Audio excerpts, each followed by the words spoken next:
दूसरा भाग है, ठीक है, जिसमें देखिए आपका 26 नंबर से शुरू है। हम 25 नंबर तक उस वीडियो में, पहले के वीडियो में कवर कर चुके हैं, आप वहां से जाके देख सकते हो, ठीक है।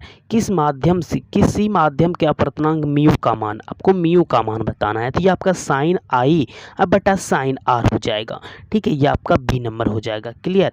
उसी प्रकार से आपका 27 नंबर प्रश्न आता है, निर्गत किरण एवं अभिलंब के बीच के कोण को कहते हैं। निर्गत किरण और अभिलंब के बीच के कोण को कहते हैं, ठीक है। निर्गत किरण और अभिलंब का जो बीच का कोण होता है वो आपका क्या कहलाता है?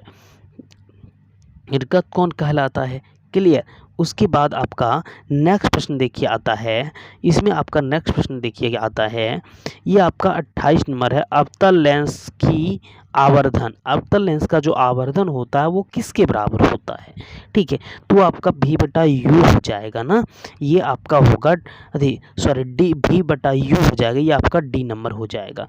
उसके बाद नेक्स्ट प्रश्न आपका आता है 29 नंबर, सरल सूक्ष्मदर्शी में किसका प्रयोग होता है? तो सरल सूक्ष्मदर्शी में उत्तल लेंस का प्रयोग होता है, ये आपका डी नंबर हो जाएगा। उसके बाद आपका नेक्स्ट प्रश्न आता है 30 नंबर, किस लेंस के द्वारा सिर्फ काल्पनिक प्रतिबिंब बनता है? किस लेंस के द्वारा सिर्फ काल्पनिक प्रतिबिंब? तो ये आपका हो जाएगा उत्तल लेंस, ए नंबर बिल्कुल सही होगा, ठीक है। उसके बाद आपका 31 नंबर प्रश्न है, एक उत्तल लेंस होता है, ठीक है, एक उत्तल लेंस होता है, किनारे की अपेक्षा बीच में मोटा होता है, ये आपका बिल्कुल सही होगा, सी नंबर। चलिए उसके बाद नेक्स्ट प्रश्न आपका आता है 32 नंबर, किसी बिंब का वास्तविक तथा समान आकार का प्रतिबिंब प्राप्त करने के लिए बिंब को उत्तल लेंस के सामने कहाँ रखें?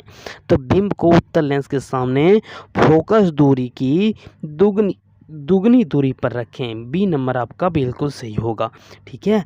चलिए आपका 33 नंबर है, किसी बिंब का अवतल दर्पण द्वारा बना प्रतिबिंब आभासी सीधा बिंब से बड़ा, मतलब वस्तु से बड़ा पाया गया, तो वस्तु की स्थिति कहाँ होनी चाहिए?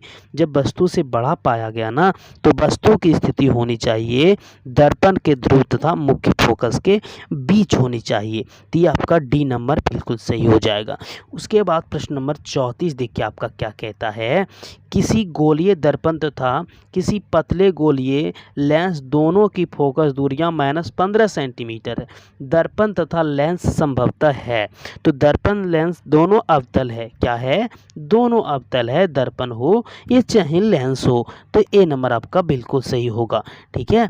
उसके बाद आपका 35 नंबर प्रश्न है, प्रकाश के परावर्तन के नियम से, ठीक है, निर्धारित होता है, परावर्तन के नियम से निर्धारित होता है आपतन कोण बराबर परावर्तन कोण, 35 का ए नंबर आपका बिल्कुल सही हो जाएगा।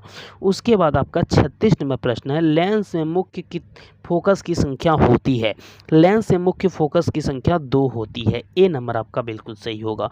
उसके बाद 37 नंबर प्रश्न है, प्रकाश की किरणें गमन करती है, ठीक है, प्रकाश की किरणें गमन करती है सीधी रेखा में, 37 का आपका ए हो जाएगा। क्लियर। उसके बाद आपका 38 नंबर प्रश्न है, सर्च लाइट का परावर्तक सतह होता है, ठीक है, सर्च लाइट का परावर्तक सतह अवतल होता है, ए हो जाए, बी हो जाएगा, 38 का आपका नंबर बी हो जाएगा।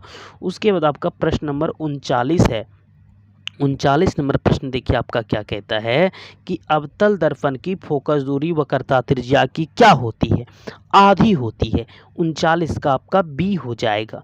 क्लियर। उसके बाद आपका 40 नंबर प्रश्न आता है, जब प्रकाश की किरण एक माध्यम से दूसरे माध्यम में जाती है तो अपने पूर्व पथ से विचलित हो जाती है, इसे कहते हैं, ठीक है, इसे कहते हैं प्रकाश का अपवर्तन कहते हैं, बी नंबर होगा 40 का।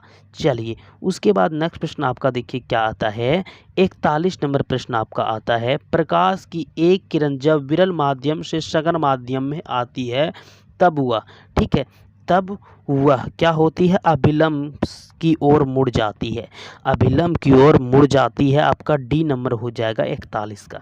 चलिए आपका 42 नंबर प्रश्न है, जब प्रकाश की किरण एक माध्यमों को अलग करने वाली, ठीक है, सतह पर लंबवत पड़ती है तो वह क्या होती है? जब सतह के लंबवत पड़ती है ना, तो वह बिना मुड़े सीधे निकल जाती है, बिना मुड़े हुए सीधी निकल जाती है। ये आपका हो जाएगा बी नंबर। चलिए, उसके बाद आपका नेक्स्ट प्रश्न आता है 43 नंबर। देखिए क्या कहता है। 43 नंबर आपका प्रश्न है, इसमें आपका है कि पानी से भरी बाल्टी की गहराई मालूम पड़ने का कारण। तो पानी से भरी बाल्टी प्रकाश का अपवर्तन है। ठीक है, ये पानी से भरी बाल्टी गहराई प्रकाश का क्या है? ये आपका प्रकाश का अपवर्तन बी नंबर हो जाएगा। चलिए, उसके बाद आपका 44 नंबर प्रश्न आता है, जब प्रकाश की किरण एक माध्यम से दूसरे माध्यम में जाती है तब अपवर्तन होता है। ठीक है, तब अपवर्तन होता है प्रकाश की चाल में परिवर्तन होने के कारण। प्रकाश की चाल में परिवर्तन होने के कारण ए नंबर आपका बिल्कुल सही हो जाएगा। उसके बाद 45 नंबर आपका प्रश्न है, सघन माध्यम से विरल माध्यम में प्रवेश करने पर आपतन कोण तथा अपवर्तन कोण में क्या संबंध है? ठीक है, दोनों में क्या संबंध है? तो आप इसमें संबंध है अपवर्तन कोण हमेशा बड़ा होता है, तो इसलिए सी नंबर हो जाएगा आपका। उसके बाद आपका नेक्स्ट प्रश्न आता है 46 नंबर, जब प्रकाश की किरण हवा से कांच के प्रिज्म की अपवर्तन सतह से होकर प्रवेश करती हुई दूसरे अपवर्तक सतह से होकर बाहर निकलती है तब वह मुड़ जाती है। ठीक है, तब वह मुड़ जाती है प्रिज्म के आधार की ओर, प्रिज्म के आधार की ओर। ये 40